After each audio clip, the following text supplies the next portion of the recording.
Good afternoon. This is Akashvani and I am Valsa Williams with the midday news.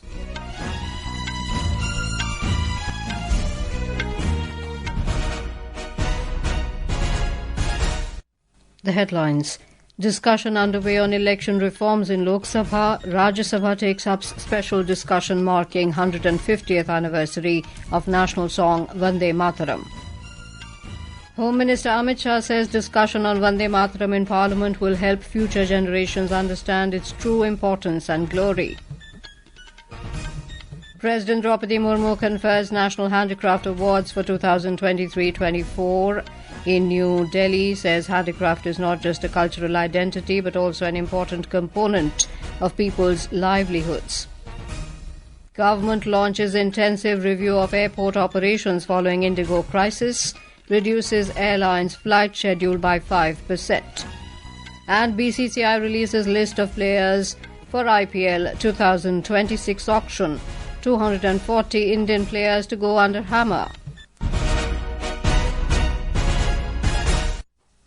Union Home Minister Amit Shah has said the discussion on Vande Mataram in Parliament will help future generations understand its true importance and glory. He said national song Vande Mataram became a symbol of patriotism, sacrifice and national consciousness, which paved the way for the freedom movement. Initiating the discussion on the 150th anniversary of Vande Mataram in the Rajya Sabha today, Mr. Shah said this immortal work is a creation that awakens a sense of duty and devotion towards Mother India. He said Vande Mataram was needed during the freedom struggle, even now, as well as when the country becomes Viksit Bharat in 2047. The minister said freedom fighters used to begin every meeting with the singing of Vande Mataram, and today, when brave soldiers make the supreme sacrifice at the border, they utter Vande Mataram. Vande Mataram के प्रति समर्पण की जरूरत. The need for discussion on Vande Mataram, the need for dedication toward Vande Mataram was important back then. It is needed now and it will always be significant for bright future we have envisioned for 2047. Something these discussions are being held because of upcoming election in Bengal. They want to be demean the glorification of our national song by relating these discussions to the Bengal election. और कर्तव्य के भाव जागृत करने वाली कृति है. The Lok-Sabha has taken up discussion on election reforms. Initiating the discussion, Manish Tiwari of the Congress said the Election Commission should table the reasons for carrying out SIR. He said SIR is ongoing in many states in the country, but the Election Commission has no legal justification to hold SIR.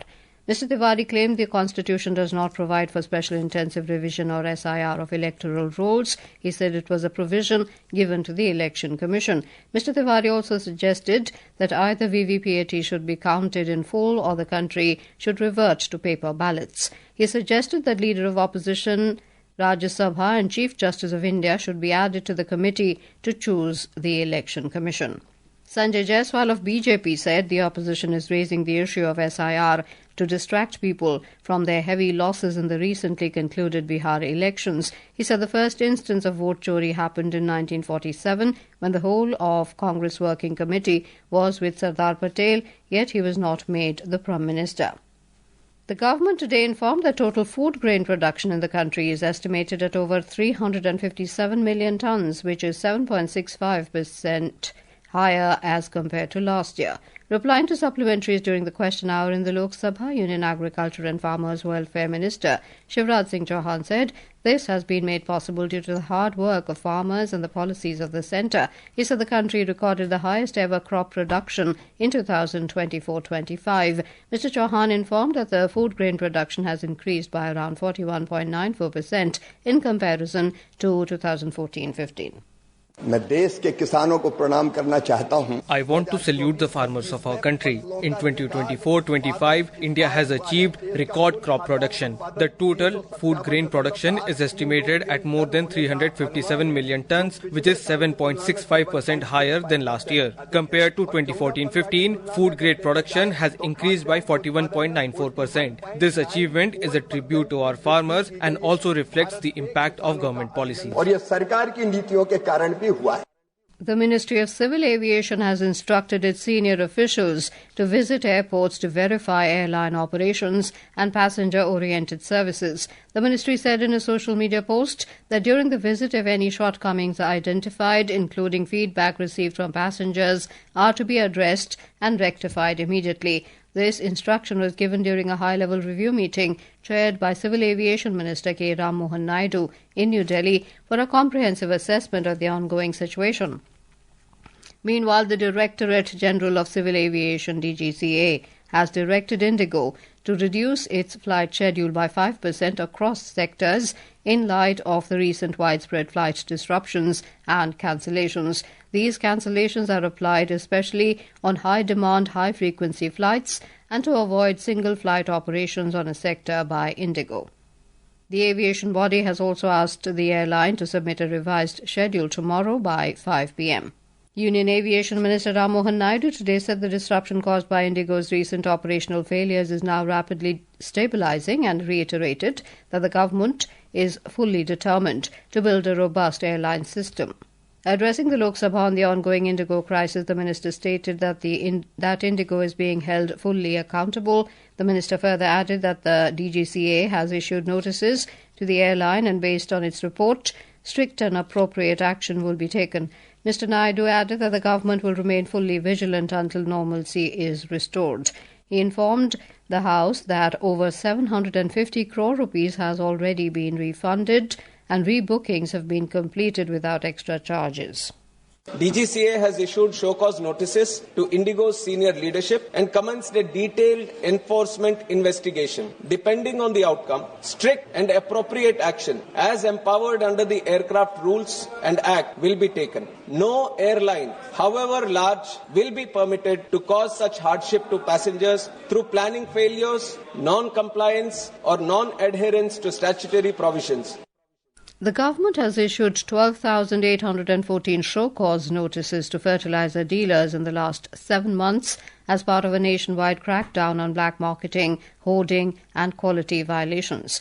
This was informed by the Union Chemicals and Fertilizers Minister J.P. Nadda in the Rajya Sabha during the question hour. He said more than 5,000 show-cause notices and over 3,000 licenses have been cancelled for black marketing of fertilizers. The minister also informed that 687 show-cause notices and 202 licenses have been cancelled for hoarding of fertilizers. Replying to a question on the fertilizer shortage, the minister said the centre has delivered fertilizers on time everywhere, but hoarding by dealers is a problem that states must deal with. He said 67 lakh metric tons of fertilizer in the stock and 24 lakh metric tons will come in the next month. The NDA parliamentary party meeting was held at the Parliament House complex in New Delhi today. Prime Minister Narendra Modi, Home Minister Amit Shah, Defence Minister Rajnath Singh, BJP President J.P. Nadda, Information and Broadcasting Minister Ashwini Vaishnav, External Affairs Minister Dr. Jaishankar, JDU MP Sanjay Jha, Rashtriya Lok Morcha Chief Upendra Kushwaha, NCP MP Praful Patel and other NDA MPs were present in the meeting. During the meeting, Prime Minister Modi was felicitated by the NDP MPs for the alliance's victory in the Bihar Assembly elections. Talking to reporters after the meeting, Parliamentary Affairs Minister Kiren Rijiju said during the meeting the Prime Minister asked NDA leaders to work with more speed for the development of the country. Prime Minister gave excellent guidelines and guidance to all the NDA MPs on what we should do for the country, our constituencies and our states. The Prime Minister has laid great emphasis on reforms to improve people's lives. Reforms don't just mean economic reforms or financial reforms. He meant reforms to make the lives of ordinary people in the country easier and more comfortable. He has given us very good guidelines.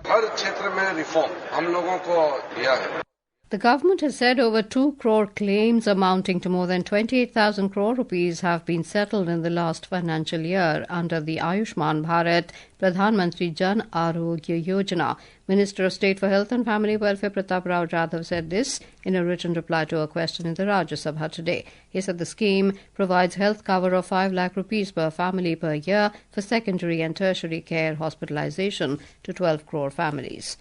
This is Akashvani giving you the news. For quick news updates round the clock, follow us on our X handle at AIR News Alerts. And for details of stories and more, log on to our website www.newsonair.gov.in and download News on AIR app. Welcome back. President Droupadi Murmu has conferred the National Handicrafts Awards for 2023 and 2024 in New Delhi today. These prestigious national accolades celebrate exceptional artistic mastery and underscore the government's commitment to preserving and promoting India's rich and diverse handicraft heritage. Addressing the gathering, the President said art connects people to various cultures and to one another. She noted that handicraft is not just a cultural identity, but also an important component of people's livelihoods. हस्तशिल्प हमारी सांस्कृतिक पहचान के साथ साथ जीविका उपार्जन का महत्वपूर्ण साधन भी है। ये सेक्टर देश के 32 लाख से ज्यादा लोगों को रोजगार प्रदान करता है। उल्लेखनीय है कि हस्तशिल्प से रोजगार और आय प्राप्त करने वाले अधिकांश लोग ग्रामीणों या दूर-दराज के क्षेत्र से है। ये क्षेत्र रोजगार और आय का विकेंद्रीकरण करके समावेशी विकास को बल देता है। President Murmu highlighted that 68% women are in the workforce of the handicraft sector, and development of this sector will also ensure women's empowerment. A total of 12 artisans received the Shilp Guru Awards for 2023 and 2024, while 36 craftspeople got the national awards for both years. In Goa, a magisterial inquiry into the nightclub fire that killed 25 people has revealed serious procedural lapses by local authorities. The inquiry found that the local sarpanch had issued multiple permissions, including the trade license, and failed to seal the premises which had been operating illegally in violation of the Goa Panchayat Raj Act. Our correspondent quoting Goa police reports that the efforts to track down the main accused, brothers Gaurav and Saurabh Luthra, have been intensified. The two accused fled to Phuket, Thailand early morning on December the 7th, just hours after the tragedy. The police said a lookout circular has been issued and the CBI is coordinating with Interpol to help locate them. As part of Operation Sagar Bandhu, the Indian Army is continuing its sustained humanitarian assistance to Sri Lanka in the aftermath of Cyclone Ditwa. The Ministry of Defence informed that the Indian Army's Engineer Task Force has begun the retrieval and de-launching of the damaged Puliampokanai Bridge in Jaffna using a wheeled excavator to support Sri Lanka's Road Development Authority. It added that the task is progressing swiftly and is expected to be completed by tomorrow, with the first Bailey Bridge likely to be launched by the 13th of this month. The Indian Meteorological Department IMD has forecast cold wave conditions over Chhattisgarh, Madhya Pradesh, Odisha, Punjab, Telangana and Vidarbha today. Dense fog conditions are expected today in isolated pockets over Assam, Meghalaya, East Uttar Pradesh, Nagaland, Manipur, Mizoram, Tripura and Odisha.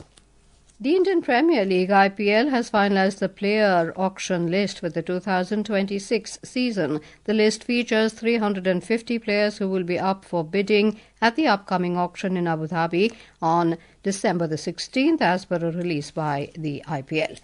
Benchmark domestic equity indices, the Sensex and the Nifty, were trading on a bearish note in afternoon trade today. The Sensex shed 277 points to 84,826, while the Nifty fell 71 points to 25,890 when reports last came in. On the sectoral front, IT, auto and pharma were dragging the most, while buying interest was seen in PSU banks, realty and industrials. The broader market at the Bombay Stock Exchange outperformed. The mid-cap index added 0.5%, while the small-cap index advanced more than 0.9% a short while ago. And now, before we end the bulletin, the headlines once again. Discussion underway on election reforms in Lok-Sabha. Rajya Sabha takes up special discussion marking 150th anniversary of national song Vande Mataram. Home Minister Amit Shah says discussion on Vande Mataram in Parliament will help future generations understand its true importance and glory. President Droupadi Murmu confers National Handicrafts Awards for 2023 and 2024 in New Delhi, says handicraft is not just a cultural identity but also an important component of people's livelihoods. Government launches intensive review of airport operations following IndiGo crisis, reduces airlines' flight schedule by 5%, and BCCI releases list of players for IPL 2026 auction. And with that we end the midday news.